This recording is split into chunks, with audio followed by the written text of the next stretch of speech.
ओम शांति। आज बाबा के 3 तारीख के महावाक्य हैं। बाबा ने कहा, मीठे बच्चे, अपने को राज तिलक देने के लायक बनाओ।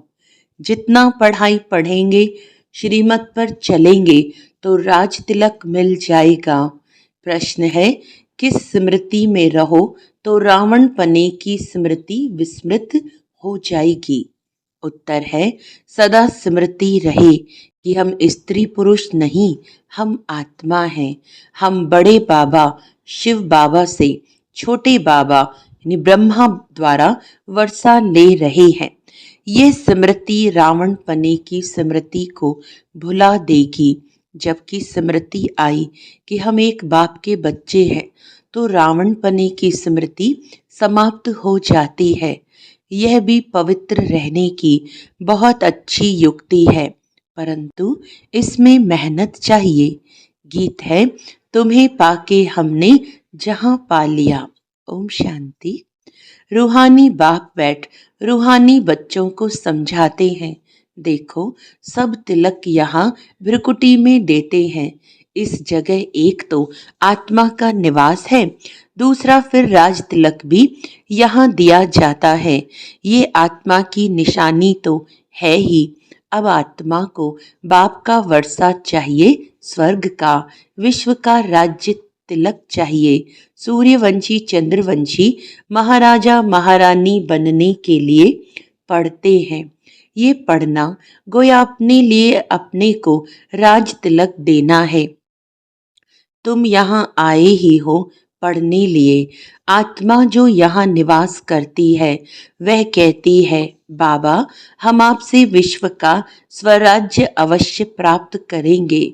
अपने लिए हर एक को अपना पुरुषार्थ करना है। कहते हैं, बाबा हम ऐसे सपूत बनकर दिखाएंगे। आप हमारी चलन को देखते रहना कि कैसे चलते हैं। आप भी जान सकते हो हम अपने को राज तिलक देने लायक बने हैं या नहीं। तुम बच्चों को बाप का सपूत बनकर दिखाना है। बाबा हम आपका नाम जरूर बाला करेंगे। हम आपके मददगार, सो अपने मददगार बन भारत पर अपना राज्य करेंगे। भारतवासी कहते हैं ना, हमारा राज्य है, परंतु उन विचारों को पता नहीं है कि अभी हम विषय वैतरणी नदी में पड़े हैं। हम आत्मा का राज्य तो है नहीं। अभी तो आत्मा उल्टी लटकी पड़ी है, खाने को भी नहीं मिलता है। जब ऐसी हालत होती है तब बाबा कहते हैं, अब तो हमारे बच्चों को खाने के लिए भी नहीं मिलता है। अब हम जाकर उन्हों को राजयोग सिखलाऊं। तो बाप आते हैं राजयोग सिखाने। बेहद के बाप को याद करते हैं। वह है ही नई दुनिया रचने वाला बाप। पतित पावन भी है, ज्ञान सागर भी है। ये सिवाय तुम्हारे और कोई की बुद्धि में नहीं है। यह सिर्फ तुम बच्चे जानते हो। बरोबर हमारा बाबा ज्ञान का सागर, सुख का सागर है। यह महिमा पक्की याद कर लो, भूलो नहीं। बाप की महिमा है ना, वह बाप पुनर्जन्म रहित है।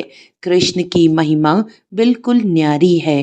प्राइम मिनिस्टर, प्रेसिडेंट की महिमा तो अलग अलग होती है ना। बाप कहते हैं, मुझे भी इस ड्रामा में ऊंचते ऊंच पार्ट मिला हुआ है। ड्रामा में एक्टर्स को मालूम होना चाहिए ना कि ये बेहद का ड्रामा है। इनकी आयु कितनी है, अगर नहीं जानते तो उनको बेसमझ कहेंगे, परंतु ये कोई समझते थोड़ी हैं। बाप आकर कॉन्ट्रास्ट बतलाते हैं कि मनुष्य क्या से क्या हो जाते हैं। अभी तुम समझ सकते हो। मनुष्यों को बिल्कुल पता नहीं है कि 84 जन्म कैसे लिए जाते हैं। भारत कितना ऊंच था, चित्र है ना। सोमनाथ मंदिर से कितना धन लूट कर ले गए, कितना धन था। अभी तुम बच्चे यहाँ बेहद के बाप से मिलने आए हो। बच्चे जानते हैं बाबा से राज तिलक श्रीमत पर लेने आए हैं। बाप कहते हैं पवित्र जरूर बनना पड़ेगा। जन्म जन्मांतर विषय वैतरणी नदी में गोते खाकर थके नहीं हो। कहते भी हैं हम पापी हैं, मुझ निर्गुण हारे में कोई गुण नाही, तो जरूर कभी गुण थे जो अब नहीं है। अभी तुम समझ गए हो हम विश्व के मालिक सर्वगुण संपन्न थे, अभी कोई गुण नहीं रहा है। ये भी बाप समझाते हैं। बच्चों का रचयिता है ही बाप, तो बाप को ही तरस पड़ता है सभी बच्चों पर। बाप कहते हैं मेरा भी ड्रामा में ये पार्ट है। कितने तमो प्रधान बन गए हैं। झूठ पाप झगड़ा क्या क्या लगा पड़ा है। सब भारतवासी बच्चे भूल गए हैं कि हम कोई समय विश्व के मालिक डबल सिरताज थे। बाप उन्हें स्मृति दिलाते हैं तुम विश्व के मालिक थे, फिर तुम 84 जन्म लेते आए हो। तुम अपने 84 जन्मों को भूल गए हो। वंडर है 84 के बदले 84 लाख जन्म लगा दिए हैं। फिर कल्प की आयु भी लाखों वर्ष कह देते। घोर अंधियारे में है ना, कितनी झूठ है। भारत ही सचखंड था, भारत ही झूठखंड है। झूठखंड किसने बनाया, सचखंड किसने बनाया, ये किसको पता नहीं। रावण को बिल्कुल ही जानते नहीं। भक्त लोग रावण को जलाते हैं। कोई रिलीजियस आदमी हो उनको तुम बताओ कि मनुष्य ये क्या क्या करते हैं। सतयुग जिसको हेवन पैराडाइज कहते हो, वहाँ शैतान रावण कहाँ से आया। हेल के मनुष्य वहाँ हो कैसे सकते। तो समझेंगे ये तो बरोबर भूल है। तुम राम राज्य के चित्र पर समझा सकते हो, इसमें रावण कहाँ से आया। तुम समझाते भी हो परंतु समझते नहीं। कोई विरला निकलता है। तुम कितने थोड़े हो, सो भी आगे चल देखना है कितने ठहरते हैं। तो बाबा ने समझाया आत्मा की छोटी निशानी भी यहाँ ही दिखाते हैं। बड़ी निशानी है राज तिलक। अभी बाप आया हुआ है। अपने को बड़ा तिलक कैसे देना है, तुम स्वराज्य कैसे प्राप्त कर सकते हो, वह रास्ता बताते हैं। उसका नाम रख दिया है राजयोग। सिखलाने वाला है बाप। श्री कृष्ण थोड़े ही बाप हो सकता, वह तो बच्चा है। फिर राधे के साथ स्वयंवर होता है, तब एक बच्चा होगा। बाकी श्री कृष्ण को इतनी रानियां आदि दे दी हैं, ये तो झूठ है ना। परंतु यह भी ड्रामा में नूंद है। ऐसी बातें फिर भी सुनेंगे। अभी तुम बच्चों की बुद्धि में है कैसे हम आत्माएं ऊपर से आती हैं पाठ बजाने, एक शरीर छोड़ दूसरा लेती हैं। यह तो बहुत सहज है ना। बच्चा पैदा हुआ, उनको सिखलाते हैं, यह बोलो तो सिखलाने से सीख जाता है। तुमको बाबा क्या सिखलाते हैं, सिर्फ कहते हैं बाप और वर्षे को याद करो। तुम गाते भी हो, तुम मात पिता आत्मा गाती है ना। बरोबर सुख घनेरे मिलते हैं। तुम बच्चे जानते हो शिव बाबा हमको पढ़ा रहे हैं। यहाँ तुम शिव बाबा के पास आए हो। भागीरथ तो मनुष्य का रथ है ना, इसमें परम पिता परमात्मा विराजमान होते हैं। परंतु रथ का नाम क्या है, अभी तुम जानते हो। नाम है ब्रह्मा, क्योंकि ब्रह्मा द्वारा ब्राह्मण रचते हैं ना। पहले होते ही हैं ब्राह्मण चोटी, फिर देवता।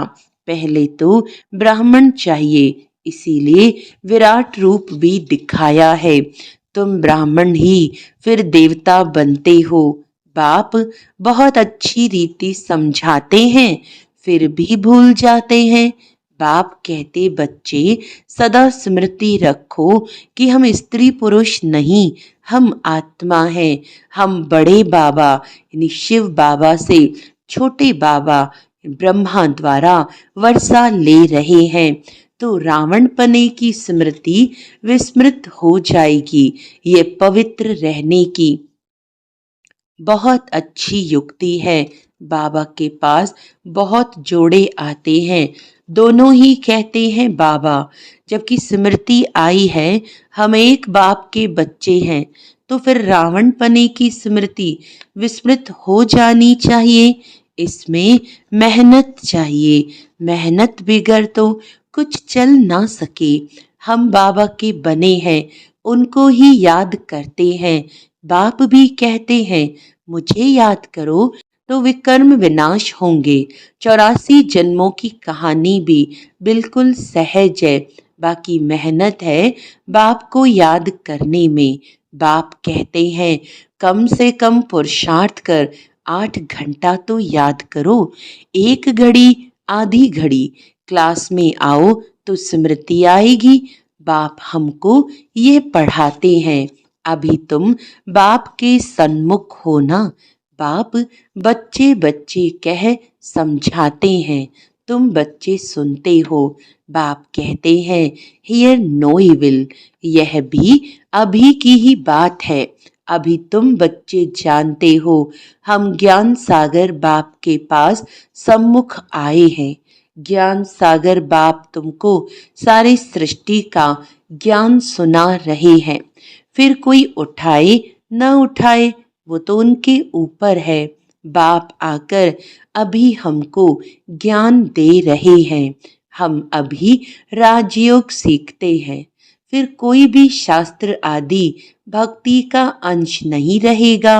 भक्ति मार्ग में ज्ञान रिंचक मात्र नहीं, ज्ञान मार्ग में फिर भक्ति रिंचक मात्र नहीं। ज्ञान सागर जब आए तब वह ज्ञान सुनाए। उनका ज्ञान है ही सदगति के लिए। सदगति दाता है ही एक, जिसको ही भगवान कहा जाता है। सब एक ही पतित पावन को बुलाते हैं, फिर दूसरा कोई हो कैसे सकता। अभी बाप द्वारा तुम बच्चे सच्ची बातें सुन रहे हो। बाप ने सुनाया बच्चे मैं तुमको कितना साहूकार बनाकर गया था। 5000 वर्ष की बात है। तुम डबल सिरताज थे, पवित्रता का भी ताज था। फिर जब रावण राज्य होता है तब तुम पुजारी बन जाते हो। अब बाप पढ़ाने आए हैं तो उनकी श्रीमत पर चलना है, औरों को भी समझाना है। बाप कहते हैं मुझे ये शरीर लोन लेना पड़ता है, महिमा सारी उस एक की ही है। मैं तो उनका रथ हूँ, बैल नहीं हूँ, बलिहारी सारी तुम्हारी है। बाबा तुमको सुनाते हैं, मैं बीच में सुन लेता हूँ। मुझ अकेले को कैसे सुनाएंगे। तुमको सुनाते हैं, मैं भी सुन लेता हूँ। यह भी पुरुषार्थी स्टूडेंट है, तुम भी स्टूडेंट हो। यह भी पढ़ते हैं, बाप की याद में रहते हैं। कितनी खुशी में रहते हैं। लक्ष्मी नारायण को देख खुशी होती है। हम यह बनने वाले हैं। तुम यहाँ आए ही हो स्वर्ग के प्रिंस प्रिंसेस बनने। राजयोग है ना, एम ऑब्जेक्ट भी है, पढ़ाने वाला भी बैठा है। फिर इतनी खुशी क्यों नहीं होती है। अंदर में बहुत खुशी होनी चाहिए। बाबा से हम कल्प कल्प वर्षा लेते हैं। यहाँ ज्ञान सागर के पास आते हैं। पानी की तो बात ही नहीं है। ये तो बाप सम्मुख समझा रहे हैं। तुम भी ये देवता बनने के लिए पढ़ रहे हो। बच्चों को बहुत खुशी होनी चाहिए। अभी हम जाते हैं अपने घर। अब जो जितना पढ़ेंगे उतना ऊंच पद पाएंगे। हर एक को अपना पुरुषार्थ करना है। दिल होल यानी दिल शिकस्त मत बनो। बहुत बड़ी लॉटरी है। समझते हुए भी फिर आश्चर्यवत भागंती हो पढ़ाई को छोड़ देते हैं। माया कितनी प्रबल है। अच्छा, मीठे मीठे सिकिलदे बच्चों प्रति माता पिता बाप दादा का याद प्यार और गुड मॉर्निंग। रूहानी बाप की रूहानी बच्चों को नमस्ते। हम रूहानी बच्चों की रूहानी बाप दादा को याद प्यार गुड मॉर्निंग, नमस्ते नमस्ते नमस्ते जी। धारणा के लिए मुख्य सार है, अपने को राज तिलक देने के लायक बनाना है। सपूत बच्चा बनकर सबूत देना है। चलन बड़ी रॉयल रखनी है। बाप का पूरा पूरा मददगार बनना है। हम स्टूडेंट हैं, भगवान हमें पढ़ा रहे हैं, इस खुशी से पढ़ाई पढ़नी है। कभी भी पुरुषार्थ में दिल शिकस्त नहीं बनना है। वरदान है, अपने अधिकार की शक्ति द्वारा त्रिमूर्ति रचना को सहयोगी बनाने वाले मास्टर रचता भव। त्रिमूर्ति शक्तियाँ मन बुद्धि और संस्कार, ये आप मास्टर रचता की रचना है। इन्हें अपने अधिकार की शक्ति से सहयोगी बनाओ। जैसे राजा स्वयं कार्य नहीं करता, कराता है। करने वाले राज्य कारोबारी अलग होते हैं। ऐसे आत्मा भी करावनहार है। करनहार ये विशेष त्रिमूर्ति शक्तियां हैं। तो मास्टर रचयिता के वरदान को स्मृति में रख त्रिमूर्ति शक्तियों को और साकार कर्मेंद्रियों को सही रास्ते पर चलाओ। स्लोगन है, अव्यक्त पालना के वरदान का अधिकार लेने के लिए स्पष्टवादी बनो। अच्छा, आज का अव्यक्त इशारा है, पवित्रता सिर्फ ब्रह्मचर्य नहीं, वह तो फाउंडेशन है, लेकिन साथ में और चार भी हैं। क्रोध और सभी साथी जो हैं, उन महाभूतों का त्याग, साथ साथ उनके भी जो बाल बच्चे छोटे छोटे अंश मात्र वंश मात्र हैं, उनका भी त्याग करो। तब कहेंगे प्योरिटी की रूहानी रॉयल्टी धारण की है। अच्छा, ओम शांति।